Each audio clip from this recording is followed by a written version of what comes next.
Goated to. Goat, malachakdo ba to? I mean, hindi naman siya kasing aggressive nung mga...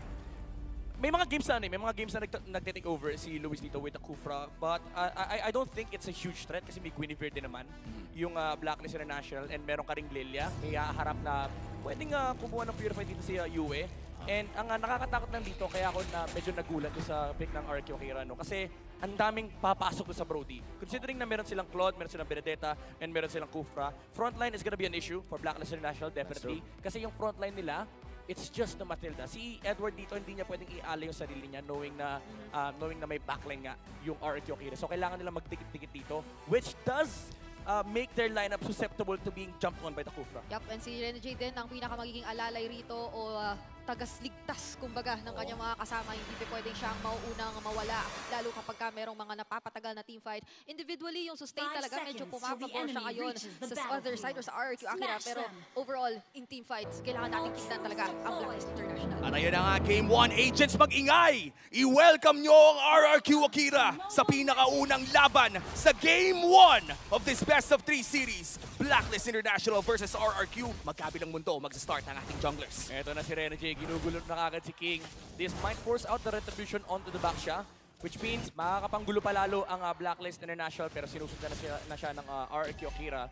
But this way, yung attempt ni Rene J dito, pero it does slow down yung pag-take ni back siya ng kanyang mga jungle creeps. Yup. Ang laking bagay pa rin ng pressure na nabibigay ng mga teams. It's something that's been recurring din naman dito sa M5 World Championship Group Stage. So long as hindi na bibitawan yung aggression during the early stages of the game. Lalo pat Lilia Matilda naman ang lineup ngayon ng Blacklist International. It seems na yung rotations at yung mga panggugulo ay hindi naman nila tatantanan. Wow. Look at the aggression coming in from a Filipino sniper. Hindi na snipe yun eh. Nilamas niya talaga gamit yung laser eh. Oo, sabi niya, boss, bawal mo lapitan tong wave na to, Brody ako. And it does give an advantage for Blacklist na hindi nila kailangang intindihin yung gold lane. Kasi yung matchup talaga na yan is favoring OHEB with the Brody. And RQ Akira, kailangan nila mag-react dito at some point. Kasi kapag hindi nila napigilan yung pagkuha ni OHEB ng mga items, most probably yung first item niya with the Blade Defense, magiging malaking problema yung Brody coming into mid-game. Wow, I just have to say, it's very safe, no? Parang napaka-safe pala talaga ng composition dito ng Blacklist International. Bukod sa mga multiple ways of escape na meron, ang mga hero nila ay may maitutulong pa. Si Rene J with the Guiding Wind. Silipin natin ng konti ang emblem. May mga napapansin ba tayong kakaiba dito o sakto lang? Alam mo, yung Edith na naka-swift, may plus 10 na personal attack speed yan. So yan ay magmamatter sa late game dahil alam naman natin gano'ng kasakit ng isang Edith. Nagiging secondary damage dealer yan dahil kung nakakalimutan nyo, si Edith ay isang tank marksman. So ito yung hindi pwedeng baliwalain ng RRQ Akira, lalo na't wala ka ng mga version ng mga Netherrealm, wala kang heal nila Florin, nila Estes. So yung damage output ng Blacklist International sa late game, magiging problema yan. Oh, Sensui! May nakuha, special migration, dalawang mananakap, tapos may onward pa. Edward! At si Edward pa ang makakakuha ng turtle para dito sa Blacklist International. Yung primal Wrath, kinomit na rin at mukhang makakabulit pa rin na dito. Si Tekashi as the first blood of this game. At makakaligtas pa doon sina Edward. Guiding Wind! No And way! may Guiding Wind pa! Hindi nakakuha ng kahit isa. Perfect execution mula sa Rene J, the Rene J Airlines. Grabe, ang dami ng ano ni Rene J, no? Ang dami na niyang napatunayan, and dito mukhang effective din yung Matilda pickup ng Blacklist International. That circling eagle onto the target here ng RRQ Akira.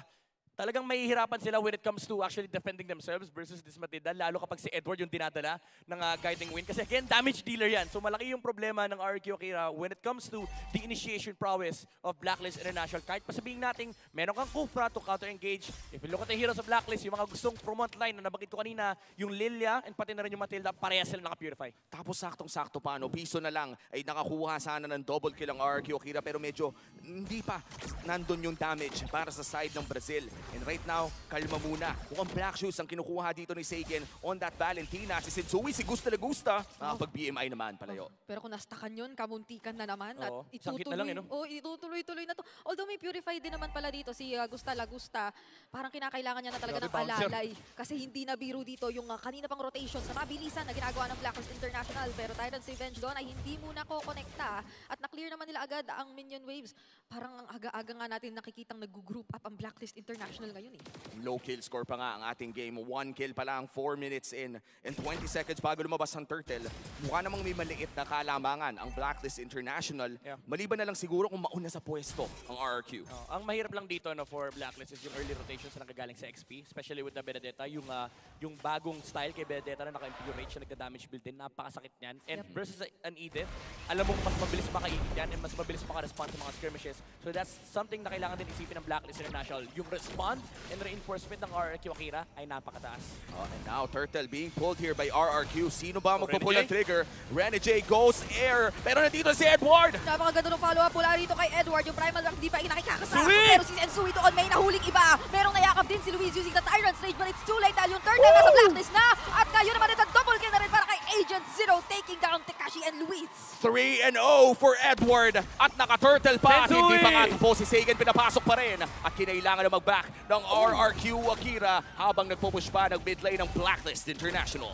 Ibang klase ngayon ang ginagawang hatid sundo ng Matilda Airlines ni Rene J. Hindi pa sila tapos, meron pang bottom lane. Pati si Gusta Lagosta. Gustong-gusto ni Sensui. Oh! At nakakatakas pa.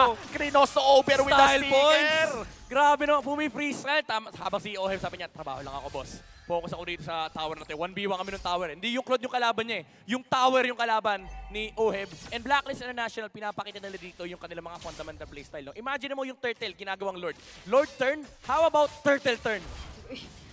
Kita na nga natin kung gaano nakataas ngayon yung gold ni Oheb eh. 4K na nga yata yung hinahawakan niyang pera dito sa kanyang mga kamay.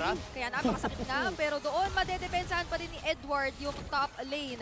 Electo final blow ginamit na doon ni Tekashi. And so far, nasa kamay pa rin ng Blacklist ang kalamangan. Ult for ult ang naganap doon sa laban na yon at 3,000 na nga ang kalamangan ng Blacklist International.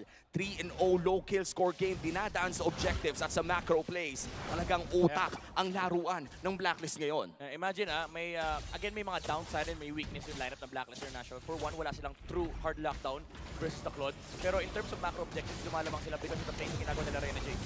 Meron yatang nahuli rito si Sensui. Violent Trick yung ginamit na pero hindi nun masasagip ang kanyang buhay. And that's 1 kill for RRQ Akira. At okay siguro ang napunta kay Sagan dahil alam naman natin ng Valentina ay mas okay na sa kanya mapunta ang mga kills early to the mid. Siguro best case scenario mapunta kay Gusta Lagusta. Pero as of now, talagang binibigyan nila ng spasyong makapag-double lane ang kanilang gold laner. Ang malungkot dito sa sa Valentina is level 8 pa lang siya. Hindi niya nagagamit yung kanyang passive na kapag mas mataas ang kanyang level, may added sustain yung kanyang damage output. So, mahirap maglaro ng Valentina kapag hindi mo na abuse yung sustainable factor mo, especially with the ultimate na nanakawin. Although meron namang black shoes, so may compensation naman with her ultimate or Tekashi. Oh no! Singalubo nga lang sa dulo ng Electro Final Blow. Sensui still gets the turtle at si Tekashi yata yung magiging casualty dito at gagamitin at kukunin ng Blacklist International. Woo! All around the map midnight. Ang daming nangyari para sa Blacklist. Men, sinundo ni Edward si Tekashi sa airport. Nakita mo yung pagkatapos ng Electro Final Blow, may onward kagad. Kaya nga napalabas, hindi na siya nakapag-react, hindi na niya nagamit yung eye for an eye. Sino ba naman kasi mag-i-expect na pagtapos ng Electro Final Blow mo, sasalubungin ka ng edit? Kinakita niya, Benedetta yan. Alam ko na yan eh. Si Luis ngayon ay papatalunin. Pero mukhang yung tore pa rin ang kalaban ng Blacklist International. Ito na naman tayo sa ube. 7 minutes, 5 tao yung nasa mid lane. And RRQ Akira having a Claude. Ito yung downside ng kanilang lineup. Medyo mahina sila pagdating sa group up composition. Even though may damage output sila with Tekashi, yung DPS nila from the Claude ay hindi pa talaga nag-i-exist. At grabe din ang talagang rotation ng Blacklist International dito. Napakabilis. Usually 8 minutes. Kanina nga yung mga slow pace game natin na umaabot ng 30 minutos. 8 minutes nagle-laning pa eh.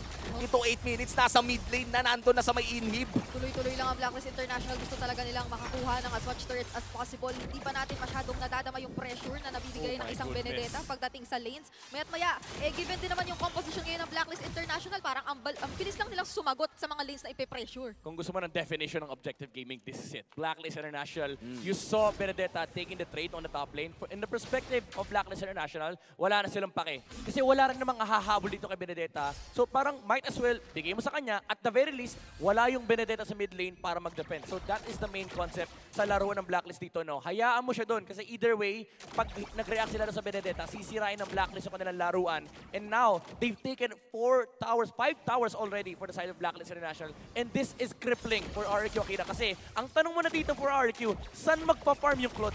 And ang sagot siguro nila dito ay bottom lane mag-isa.